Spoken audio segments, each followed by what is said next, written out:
My name is Sunnie and I'm a licensed medical esthetician at Weiler Plastic Surgery at the Bluebonnet location. The Melanage peel is a chemical peel and it differs from other chemical peels because it is specifically designed for patients experiencing melasma. So melasma is a deeper pigmentation in the skin typically caused from hormones. What can a patient expect whenever it comes to this chemical peel? They're going to come in and we apply the peel in office. It can sit on your skin anywhere from 6 to 8 hours depending on how deep the melasma is.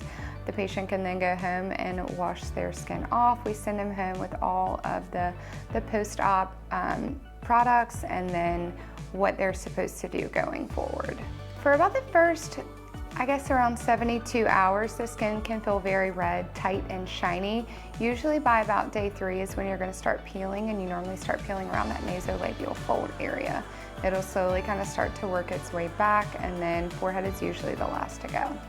Most patients are done peeling by day 10, and again, we send you home with those post-op products that you're going to continue to use until they run out.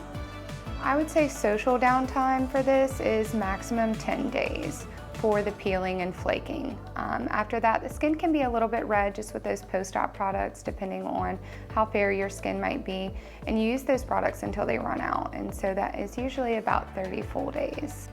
So if you're someone who's been struggling with melasma, this may be a great option for you. If you are interested, give us a call.